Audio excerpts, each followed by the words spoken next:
Përshëndetje dhe mirë se vini në Çamiko. Si çdo të premte, ulemi në këtë tryezë të bardh diskutimi për të rrëfyer disa nga ngjarjet jo vetëm të aktualitetit, po edhe të traditës dhe ato që kemi trashëguar ne ndër vite. Unë së paku ndër vite. Kam kënaqësinë që këtë bisedë ta ndaj me gazetarin, analistin, po them analiste më duket pak një stad pak më lart.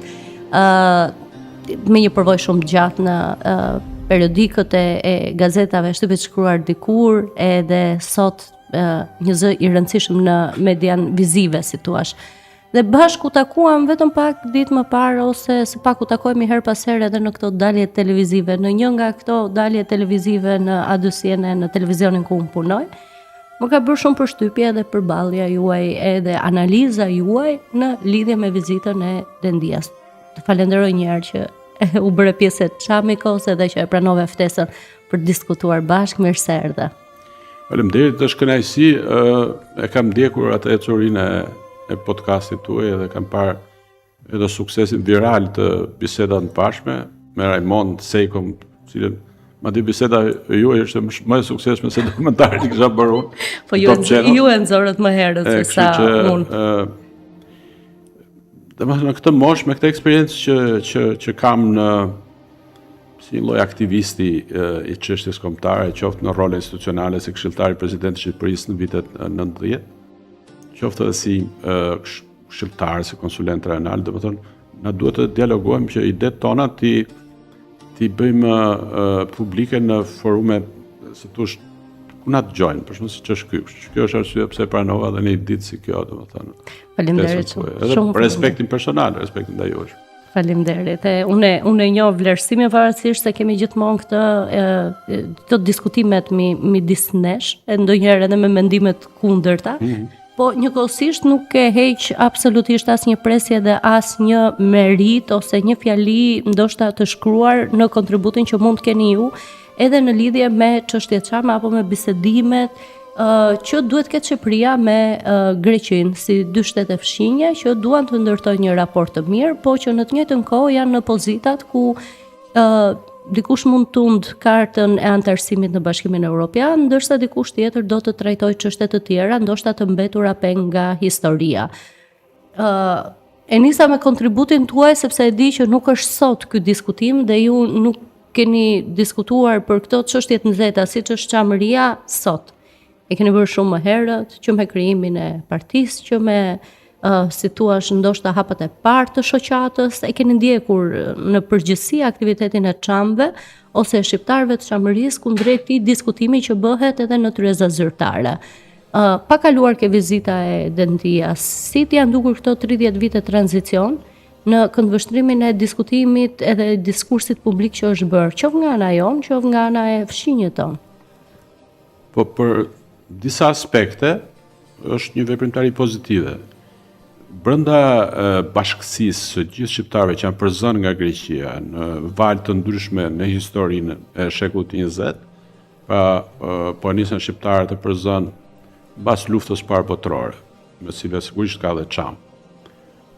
Pastaj ato që përzun gjatë luftës, pastaj Çamët që përzun tragjikisht në mbyllje të luftës, domethënë dhe mbas saj, por edhe më vonë, domethënë për shembull motra e Timeti është përzënë vitin 1949 në përfundimin e luftës civile greke.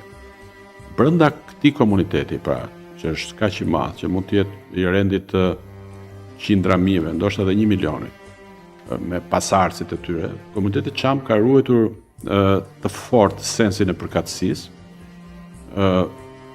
Çamët janë një lloj si hebrejtë e Shqipërisë në shumë aspekte, qoftë edhe për aftësinë për të krijuar pasuri dhe për ta mbajtur atë edhe brenda familjes vet. Edhe kështu që këto 30 vjet kanë shërbyer që ti kalohet brezave, domethënë trashëgimia e asaj jete në ato vise të bukura, domethënë. Natyrisht ka një aktivitet politik që ka qenë me dy subjekte, i cili ka dhënë frutet e veta, mirë po patjetër, dhe më mirë themi sa të vërteta se sa. Duhet të themi që një pjesë e kësaj veprimtarie është energji e shkuar dëm. Domethënë, po të ishte përdorur më mirë, mund të kishte prodhuar rezultate minimale dhe të hidhte farën e rezultateve më të mëdha me një proces i cili do kohën e vet, do gradualitet me gjithë mirëkuptimin për ata të mbijetuar të çamërisë, cilët kanë mundur të shpëtojnë kokën, jetën e tyre në eksotin ose në dy ato valët e spastrimit etnik, pra në dhjetor 44 apo në qershor 45. Kështu që e di nevojën që ata humane, që ata të shohin një rezultat sa do të vogël. Dhe mu për këtë jam kaq i vrajsh dhe kaq i drejt për drejt. Pra, minimalisht ata duhet ishin kthyer në shtëpitë e tyre për t'i vizituar. Minimalisht këtë. Për shembull, për t'ju dhënë një shembull, grekët kanë përzënë nga territori vet, jo vetëm shqiptarët, kjo është e nevojshme për ta kontekstualizuar në mënyrë të tillë që pastaj mos jemi vetëm ne që ankohemi, që qajmë etj. Edhe maqedonasit, por edhe hebrejt. Hebrejt patën fat tragjik, 90% e popullsisë hebre të Selanikut u dorëzuan nëpër kampet e përqendrimit. Pra, që të krahasojmë vuajtjet, por edhe të identifikojmë burimin e këtyre vuajtje të një komuniteti si komuniteti hebre, si komuniteti maqedon, i cili u përzu posaçërisht në fund të luftës civile, për shkak se një pjesë e madhe e popullsisë slavo-maqedone ka qenë e përfshirë në të majtën greke, pra kanë qenë udhëheqës, kanë qenë partizan grek, me të majtën greke, dhe ata janë përzënë pra në fund të luftës apo gjatë luftës civile greke. Dhe ne që i dim më mirë se kur janë përzënë shqiptarët. Dhe Maqedonasit, slavo-maqedonës kanë arritur që të organizojnë vizita të këtyre të zhvendosurve, kanë përshtypjen ndoshta mbas vitit 2000, ashtu siç mund ta kishim arritur dhe ne. Mund ta kishim arritur dhe ne, nëse do të ishim më të mençur, nëse do kishim bashkëpunuar ndërkombëtarisht edhe me ta dhe me lobin hebre, po ashtu. Dhe mendoj që domethënë është një borxh i madh, ne kemi humbur rregullisht disa trena, ato të cilët e kanë ofruar të mundësi, mu për shkak të mungesës së konsistencës. Ç'është konsistenca? Konsistenca është qëndrueshmëria në disa vlera, në disa arritje. Për shembull, kur Mitsotakis i parë, babai i këtij kryeministit, ka ardhur në Shqipëri për herë të parë. Dhe nuk e ka kundërshtuar. Nuk e ka kundërshtuar mundësinë që komuniteti Çam pasardhësit e tyre të gëzojnë të drejta pronësore.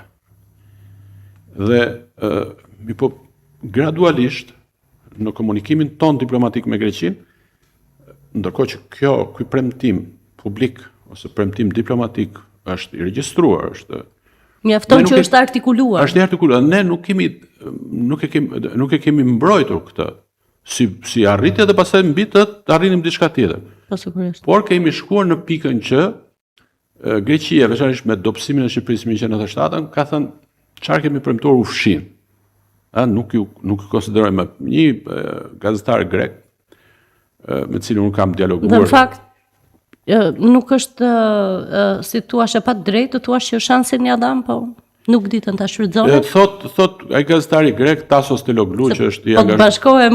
Po të bashkohem në vijën e logjikës, pavarësisht se unë thot gazetari i madh grek Tasos Teloglu që ka shkruar histori shumë të bukura, domethënë edhe për komunitetin Çam. Unë e kam intervistuar atë, unë e kam dhënë zë ideve të tij, se kam bërë shumë gjëra të mëdha, ndonjëherë duhet i them këto që pastaj mos më shajnë për ato që për këto kritikat që do bëj, se askujt nuk i pëlqen kritikat. Unë e bëra të zëshëm atë, dhe ai thotë, fjali emblematike thotë që borxhi që ne ju kemi, thotë është në sirtar, po ju nuk keni ditur ta kërkoni. Edhe këtu ai referoi edhe komunitetit Çam. Ai ka shkruar për shembull për paramithin, për filat, ka historinë e një gruaje muslimane Çame e cila u martua me një nga ata që ishin dhunuesit e popullit vet, domethënë e popullsisë Çame. Pra ai njohsi shkëlqyer, në momentin kur ai thotë një gjë të tillë, ai ishte përfaqësuesi i NGO-s më të madh diplomatike greke, që quhet Eliamep, është këshilli i ambasadorëve grek, pra që është një NGO që konsulton apo ideon politikën e jashtme greke, është diçka e madhe dhe ne nuk kemi bërë asgjë që dim ta kërkojmë këtë borxh. Në 97-2002 unë e marr me dosjen e marrëdhënie shqiptaro-greke. Do të thonë me sugjerimin edhe të shefit tim, president Mejdani. Ai ka qenë i pari që ndonse Shqipëria ishte e dobët në 97-ën.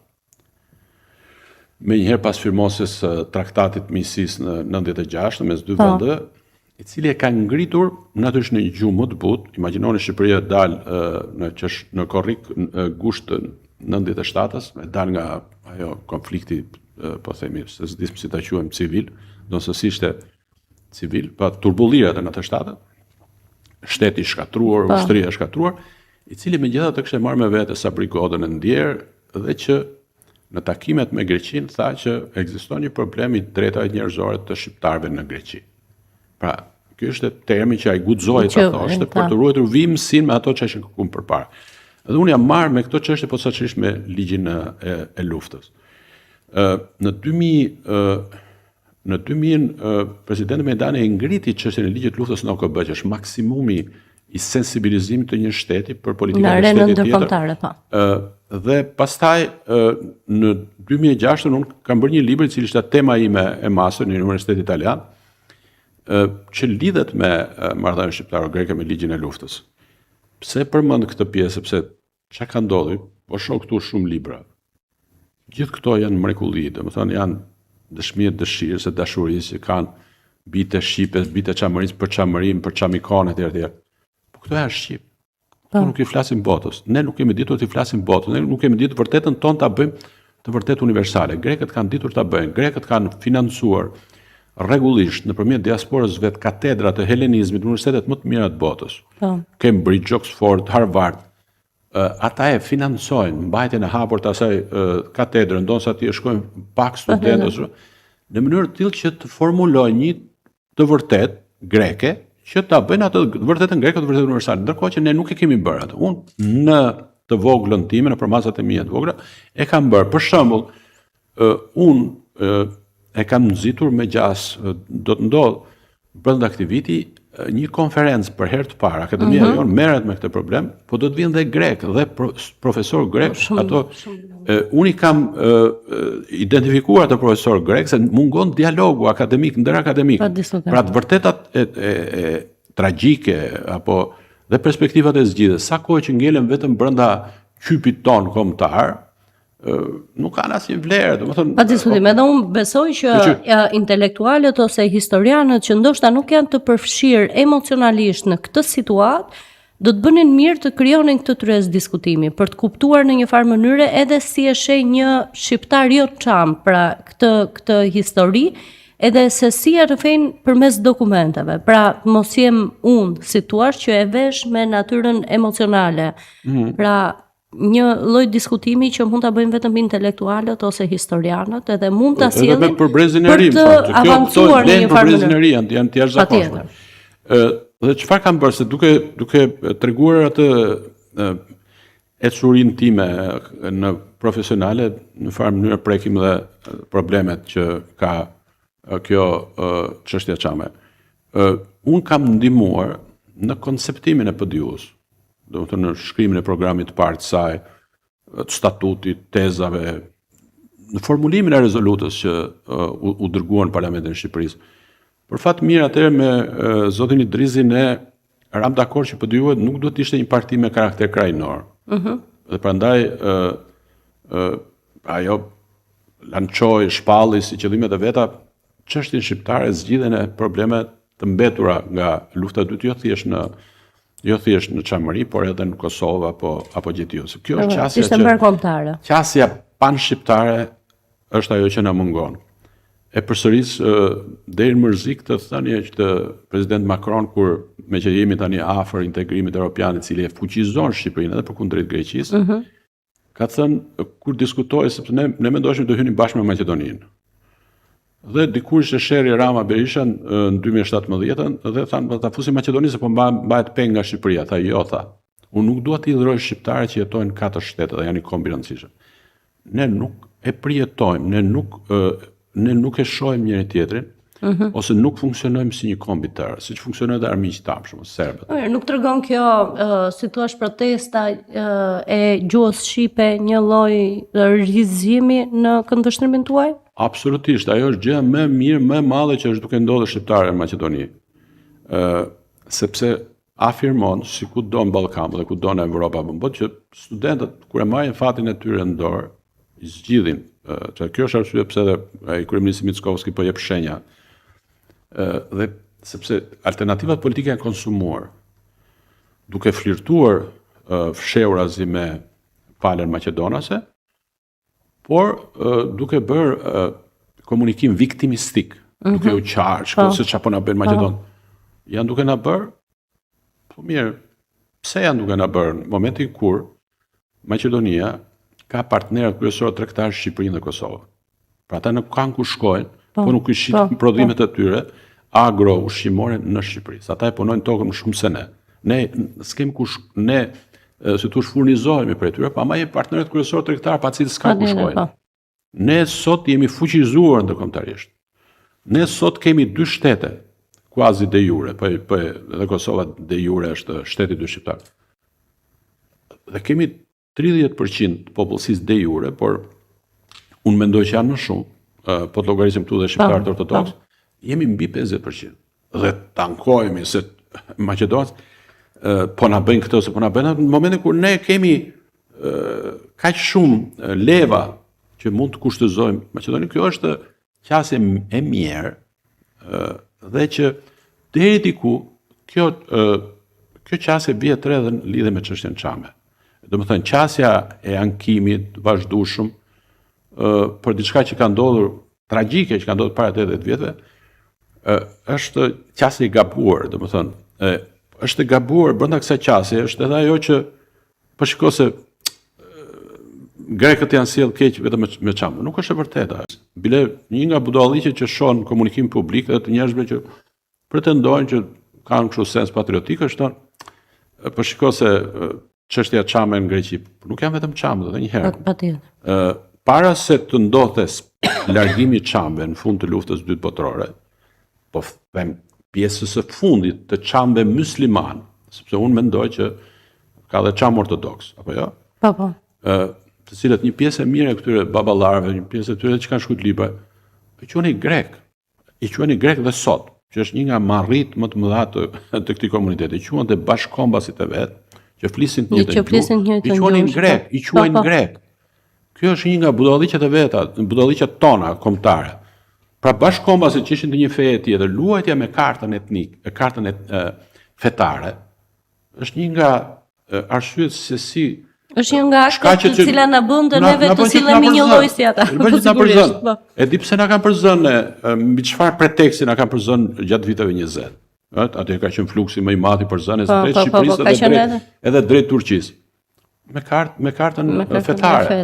Shqiptarët asaj kohe nuk kishin vedije. Po se pati një shkëmbim. Vedi, po nuk kishin vedije kombëtare. Udhëheqësit e tyre feudal nuk kishin qartësi, siç kishte Ismail Qemali apo siç kishin tjerë dhe thoshin jemi turq, elhamdulillah dhe okay, shkojmë Turqi. Dhe kështu jemi duke humbur terren. Njëjtën gjë jemi duke bërë edhe në Maqedoni, me që përmendëm Maqedoni. Maqedoni ka shqiptar ortodoks. Fuqizimi i Shqipërisë, fuqizimi ndërkombëtar i Shqipërisë, nuk po e bën siç ka qenë dikur. Atë po ilustroj me Greqinë. Po të lexosh vizitorë që kanë shkuar në Greqi në fund të viteve 80, shkosh për shembull sukseset e këtyre ansambleve tona muzikore. Po. Dhe muzika është depërton, Çamikoja, valli i Çamikojit takon gjithë grekët se shmangin dot atë emërtesën. Dhe atëherë çamët ortodoks që jetojnë atje apo arvanitës e gjithë tjerë nuk e dinin çfarë ishte Shqipëria komuniste, kishin lloj si thosh simpatie, përgjithsisht populli grek është i majt, ama kur u hapën kufit dhe ne ishim pa përgatitur, një pjesë e mirë bashkomat tonë vodhën, dhunuan, vranë, ku diun se çfarë. Dhe atëherë ata u distancuan nga përkatësia e tyre etnike apo gjuhësore. Ndërkohë sot është duke ndodhur diçka tjetër. Pra jemi në ca rrethana të tjera, që do të thotë dhe çështja çame, duhet paraqitet ndryshe nisur nga rrethanat e reja.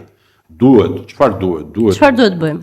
Duhet spari një herë përveç këto konferencave që vërtet, unë mendoj që është një nga nisjet më të buta dhe më... Ajo është dialog, shikoni. Unë jam prap bartësi këtyre të vërteta që kanë thënë historianët, intelektualët grek, lidhe me tragjedinë Çame. Unë i kam sjell për herë të parë dhe librat e tyre të Tasos Teloglus, të Dimitris Christopoulos, të Eleftheria Mandas me gjithë kritikizmin që ka patur këtu, i kam përkthyer unë. Të një historiani tjetër që vjen nga më kujto fshati nga vjen Jorgos Margaritis, që ka të dy Çamët dhe Ebrejnë, dy popullsit, dy bashkomasit, bashkëvuajtës dhe bashkomasit tanë të padëshiruar. Unë i kam sjell këtu. Pra, se për ndryshe do t'i përçmonim dhe shiko se ky thot këtë, po ky e mohon këtë, se këtë ka thënë Ajredin, ose këtë ka thënë... Do të thënë, ne nuk kemi ditë dialogojmë me botën, tani nuk është e pafaqshme që ne të mos dialogojmë me botën. Konferenca që do bëj akademia, do trajtoj këtë çështjen e konfliktit të dytë botëror. Dhe brenda këtij konflikti çështjen marrëdhënies shqiptaro-greke, brenda të cilëve tragedia Çame është pjesë e rëndësishme. Po duhet dialogojmë, sepse shikoni, nuk arrim dot ta afirmojmë globalisht një të vërtet, për ne është e vërtet, po për botën nuk është dhe aq, ose nuk ka zënë vend në aktet ndërkombëtare, cila, shikoni, në 7 prill 1939, ne shtetërisht kemi rezistuar. Aq pak sa kemi rezistuar, mbreti Zog ka rezistuar. Historiografia jonë komuniste, që edhe sot vazhdon të ngelet e kapur peng nga leximi komunist. Po sepse edhe shkolla ishte një lloj shkolle. Jo, janë të njëjtit individ. Po janë të njëjtit individ. Historiografët më të mirë sot vazhdojnë të jenë ata të majtët, pra dhe ata nuk mohojnë veprat e tyre. Dhe ata thonë nuk kanë bërë rezistencë. Mirë, po ky argumenti, shikoni se kjo është pikë e takimit për të historiografisë son komuniste me tezat greke, që japin kësaj qasje të historiografisë komuniste japin karakter vetvrasës. Çfarë thonë grekët? Edhe që ta tregoj si lidhet me çështjen Çame. Grekët thonë që ju kishit traktate, bashkëpunimi ushtarak me Italinë vitet 26-27, juve ja dhat vetë kurorën Viktor Emanuelit, ju vetë u bashkuat me Italinë, edhe shpërtsojnë faktin që një pjesë e mirë parlamentare shqiptare, elitës son, mbajti ja dha kurorën Viktor Emanuelit. Dhe thonë, ju na keni sulmuar neve në 28 tetor 1940, ju na shpallët luftë. Shka është e vërtet në pikpamje të letrave. Ka një akt të parin të Shefqet Vërlacit që i shpall luftë Greqit. Dhe thot, për pasoj, thot, ne shpallëm gjendjen e luftës në jush, blokuam pasurit tuaja, i internuam Çamët që ishin në teritorin tonë, që ishin me kombësi shqiptare, dhe pastaj në 44-45, kur duhet të shliroheshim, edhe me lejen e anglezëve, i përzum sepse ishin popullsi bashkëpunëtore siç ishin Gjermanë të Sudetëve. Dhe për këtë arsye ne mbajtëm kam ligjin e luftës se dhe Shqipëria komuniste, në fakt, mbështetit majtën greke këtu, pra u përfshi në konfliktin ton të brendshëm, dhe kjo është teza greke, e cila ndërthuret me atë qëndrim që është qëndrimi historiografisë komuniste, sipas cilës për ta ilustruar, sipas cilës ne nuk kemi bërë rezistencë 7 prill. Edhe burra patriot mëdhenj, domethënë siç është Xenofon Krisafi, që ka vepra për Çamërinë. Po ndaç edhe Ardit Bido.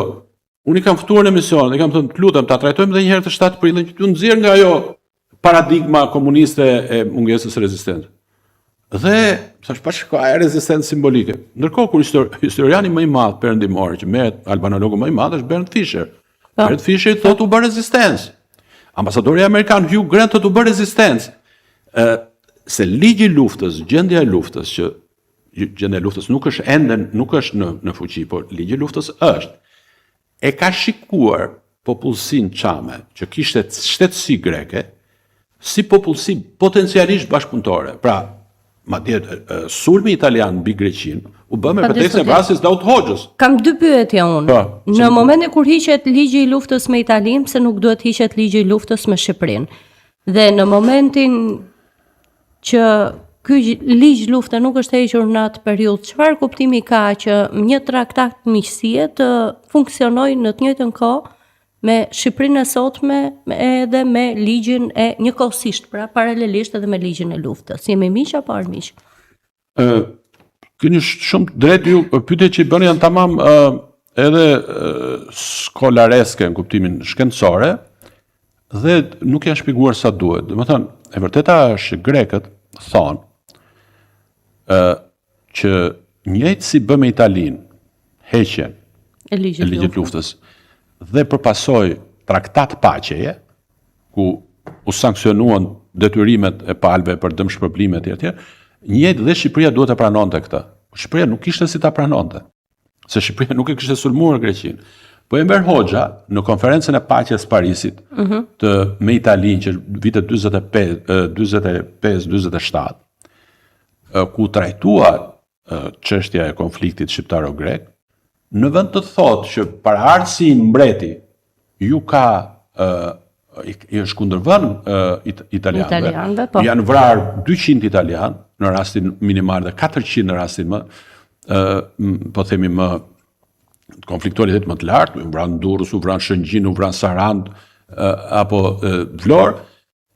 Enver Hoxha tha që ka luftuar populli shqiptar. Ndërkohë gazetat më të mëdha të botës thoshin që ka luftuar shtria, ka luftuar xhandarmeria, ka luftuar Abaskupi, ka luftuar Mujo Gjenaku. Dhe nuk u firmos aso kohë traktat paqe. Ky është argumenti që përdor Greqia. Po ashtu Greqia përdor me të drejtë, sepse shikoni, nëse nuk e lexojmë me drejtësi çka na ka ndodhur. Patjetër, duhet kuptojmë edhe gabimet. Enver Hoxha vërtet kishte legjitimitet politik në momentin kur arreshtoi kombin shqiptar me perëndimin, me aksin antifashist, apo jo. Lufta partizane ishte me të vërtetë e jashtëzakonshme, ndonse për një pjesë madhe ishte edhe luftë civile. Por çfarë bëri ai që na dobësoi vis-a-vis përkundrejt Greqisë? E para mohoi kontributin e paraardhësit. Dhe kjo vazhdon të bëhet edhe sot. Vazhdon pa diskutim. E dyta, ai u përfshin konfliktin civil grek, duke mbajtur krahun e smajtës. Sigurisht i kishin thënë sovjetikët, Stalini, kishin thënë jugoslavët, Titoja, që ndihmon të majtën gjatë konfliktit të majtës së djathtë, se majta është shumë e fuqishme në Greqi. Por për shkak të ndarjes në Jalë, Greqia duhet i shkonte perëndimorëve, do i shkonte pro-perëndimorëve, i shkonte të djathtë. Dhe Enver Hoxha Shqipëria ndihmoi të majtën ushtarakisht, me spitale, me zhvendosit popullsitë. Së treti, neve zgjodhëm, qeveria komuniste zgjodhëm që me nxitjen apo pa nxitjen e jugoslave të vendosim mina anglezëve, të cilat ishin pro-grek. Ishin pro-grek, vendosën mina në Korfuz. U vran 46 marinar britanik. Prandaj ndodhi incidenti Korfuzit, prandaj ndodhi dënimi i Jone, mbajtja e Arit etj. Së katërti, Enver Hoxha nuk pranoi që t'u jepte anglezëve dhe amerikanëve që ishin arbitrat e botës. Amerikanët ishin më pro-shqiptar, po kishte edhe aty një rezolut, e cila ishte në favor të Vorë Epirit. Dhe ne nuk i njohëm atyre status diplomatik misioneve anglo-britane. Praktikisht me gjithë të lëvizjet dhe nuk pranuam që të njihnin marrëveshjet që mbretëria kishte bërë me ta para 7 prillit 39. Për gjithë të arsye, statusi ynë përkundrejt Greqisë ishte shumë i dobët. Sigurisht, s'kishim pse të na besonin. Pra, kjo është arsye pse kjo çështje nuk u adresuan para. Ju sugjeruan verit atëherë që me që u përzun çamët, atëherë ti përzëm dhe ne grekët, ka pas ekzistuar një tezë. Nuk u bë kjo, me të drejtë, ndoshta Enveri nuk e bëri këtë gjë. Por këtë energji të madhe të këtij komuniteti, duke u kthyer atij kuinizëm, që përfaqëson, si thash, komunitet që ka traditë madhe muzikore, që ka energji zhvillimore për biznes, ka lidhje të fuqishme familjare, sens të fuqishëm përkatësie, për fat keq vetëm sens përkatësie monofetare, në fakt, për fat keq, ne nuk e kemi udhëhequr, elita jo nuk e ka udhëhequr në drejtimet e duhura. Ç'do thotë kjo? Në qoftë se do ta kishim udhëhequr në drejtimet e duhura, ne do të kishim favorizuar këto drejtime, pra dialogun akademik me palën greke. Dhe nëse do kishim krijuar dialog akademik, ne do kishim krijuar edhe dialog publik. Pra në opinionin publik grek do të kishte më shumë teza në favor apo që zbulonin të vërtetën apo tragjedinë e komunitetit Çam, apo atë çfarë ka Do ndodhur vinte pak më zbutur si histori dhe si po në një kontekst të tillë, shoqëria greke prapse është më e hapur se sa çka qenë është shoqëria jo, ndosë ne kemi një mentalitet më të hapur si po themi historikisht, do ta lehtësonte frontin diplomatik të negociatave. Pra nëse do të kishim dialog ndërshoqëror, dialog ndërakademik, dialog, atëherë politika do ta kishte më të lehtë që të avanconte kërkesat e këtij komuniteti bashkë me kërkesat edhe të komuniteteve të tjera, me një fjalë, me një emërus të përbashkët që është çështja shqiptare në Greqi. Ky është termi që duhet përdorur. Se ju thash, unë jam jo Çam, kam mbrojtur fuqishëm zgjidhjen e këtij problemi në debate publike këtu dhe jashtë. Pse unë duhet të flas vetëm për komunitetin Çam? Në Greqi duhet të flas për komunitetin e kolonjarëve, koçarëve, etj, siç them në librin tim. Kështu që kjo çështje bashkë me gjithë pretendimet e tjera që kemi nga historia dhe ligjin e luftës, është e lidhur me ligjin e luftës. Kush thot këtë nuk e kupton, nuk e ka studiuar realisht ligjin e luftës. Ne mund t'i zgjidhim vetëm në një kontekst marrëdhëniesh të mira miqësore me Greqinë.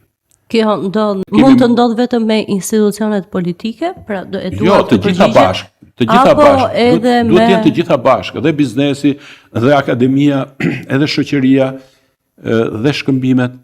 Shikoni Edhe pse them sepse ka skeptik edhe ja pranoj edhe mendimin disa njerëzve kur thonë se ne kemi funksionuar deri më tani me zemër, me fjalë zemre, me këtë gjuhën që na kanë trashëguar dhe me këtë histori që na kanë trashëguar. Shpesh herë duke bërë tragjike historinë siç thoni ju. Edhe bie dakord deri diku me mendimin.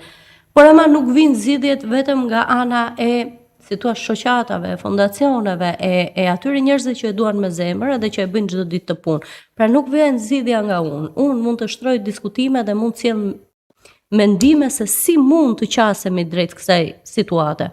Po ama zgjidhjet vijnë vetëm nga ana politike. Ju e mendoni kështu dhe a kemi bërë ne mjaftueshëm nga ana politike këto 30 vite? Ne nuk kemi bërë. Pra nuk mjafton një rezolut. Dua ta di, ajo Jo, nuk më një rezolut, një pelegrinazh që bëjmë neve, nuk ka qenë mjaftueshëm për ju?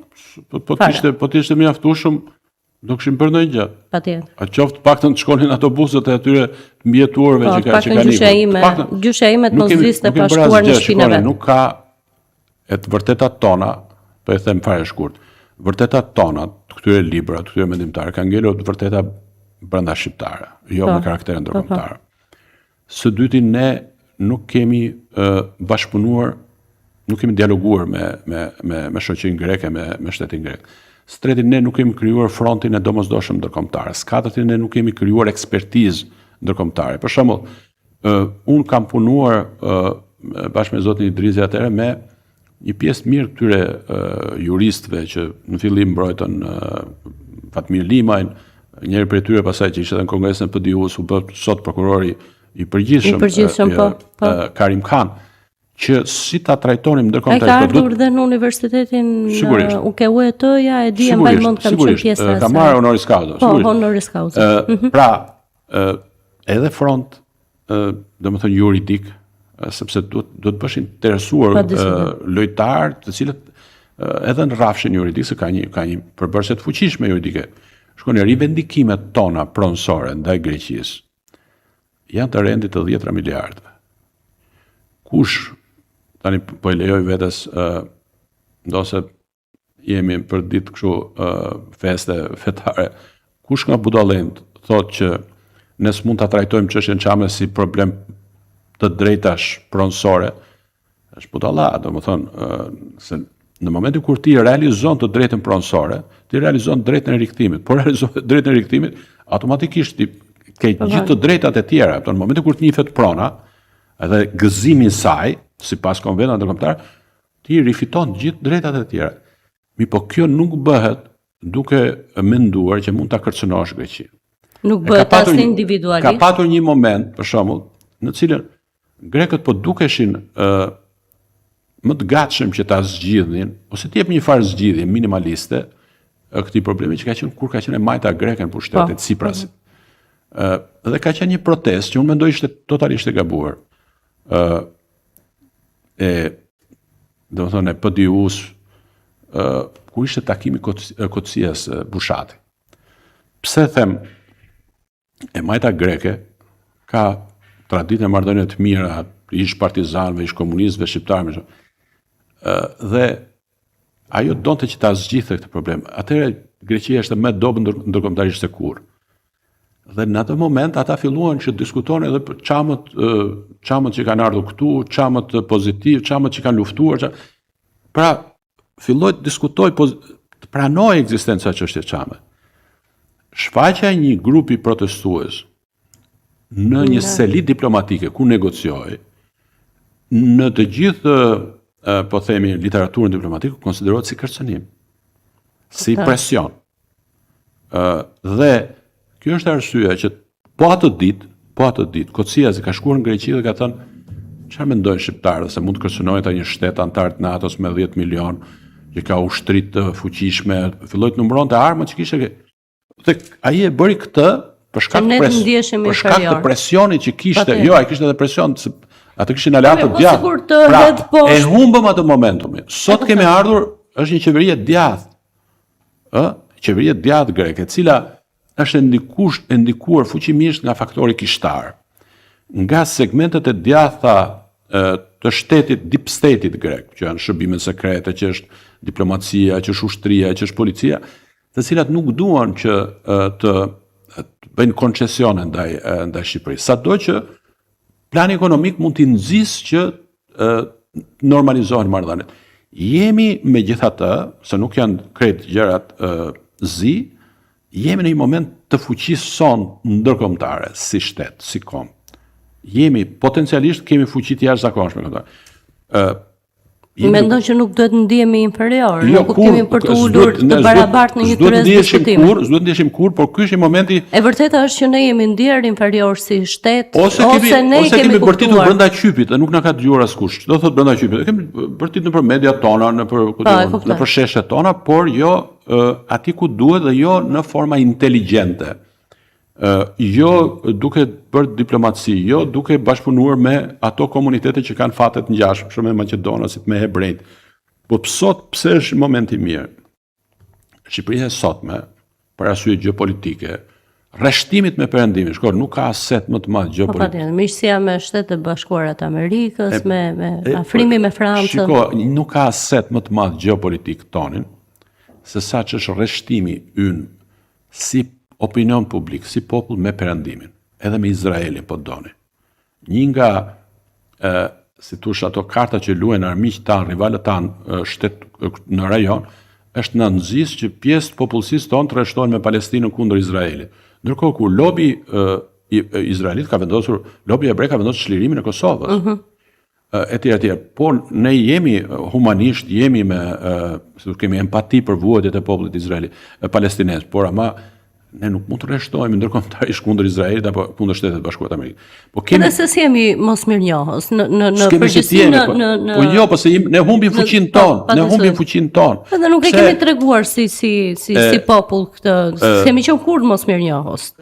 Po kjo diçka po na shtyn, e shoh mënyrën se si përjetohet ajo vajtja e tij ata ashtu quajtur aktivist në Izrael. Shkoni, ne nuk mund të pas zgjidhur problemet tona të pretendojmë zgjidhjen problemet e tjera, por edhe një herë, ne sot jemi në kulmin e fuqisë tonë ndërkombëtare. Udhëhoqëm Këshillin e Sigurimit qoftë edhe për një muaj dhe një vit ishim antarë të Këshillit të Sigurimit. Udhëhoqëm OSBE-n. Kemi organizuar 5 samite ndërkombëtare. Vitin tjetër do organizojmë samitin e NATO-s.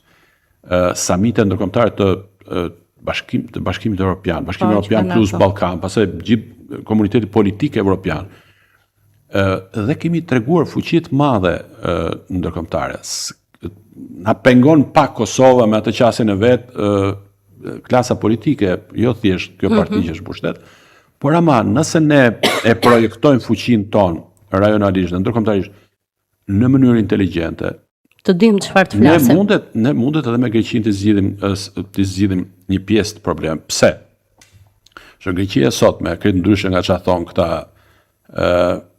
Don Kishot, për që në rasin më të mirë, Don Kishot, se fjala Don Kishot ka kuptim pozitiv. Greqia sot me ka marrëdhënie Në arkaikën. po ka marrëdhënie të këqija me Serbinë. Sepse Serbia sot me ka marrëdhënie të këqija mira me Turqinë. Biznesi turk është shumë i pranishëm në Serbi etj dhe kurse biznesmenët grek trajtohen si dorës dytë. Pra nuk është më ai aksi për cilën flitet që mund të ketë karakter ndërkishtar, po jo edhe ekonomik. Greqia sot me ka prodhuar interesa që lidhen me pozicionin ton strategjik, pozicionin ton që në buzë të Adriatikut, me porte të rëndësishme. Ne kemi sot përkundrejt Greqisë, kemi marrëdhënie të shkëlqyera me Francën, e cila është mbrojtësa kryesore e Greqisë përkundrejt Turqisë. Kemi marrëdhënie të shkëlqyera me Shtetet e Bashkuara të Amerikës. Kemi interesat përbashkëta ekonomik që lidhen me minierat që diskutohen të Bilishtit, apo jo, këtë terminalin e gazit lëngshëm greko-amerikan në Vlorë, dhe mbi të gjitha ne kemi një komunitet shqiptar në Greqi, i cili është mbi 1 milion, ose rreth 1 milion. Dhe duhet thënë që popullsia s'ka pasur kur probleme në kuptimin që... Prit, çfarë jam duke thënë, ai faktori që është atje, faktori shqiptar që është atje, me gjithë dëshirën që kanë qarqet ekstremiste greke i paraqisin si kaltroje që ata do ta përdorin për të që shoj ju keni 400.000, ju keni 500.000 grek, duke barazuar ortodoksët me grekët siç kanë bërë historikisht, ata në fakt janë shqiptar me vetëdije kombëtare të fuqishme, jo si çamët që janë përzënë në fillim të shekullit 20 apo në mes të shekullit 20. Po gjithsesi të vdekurit i qajnë shqip. Një sekond, po pra, por ata atje kanë vetëdije të fuqishme kombëtare, ata janë realiteti i fuqishëm ekonomik.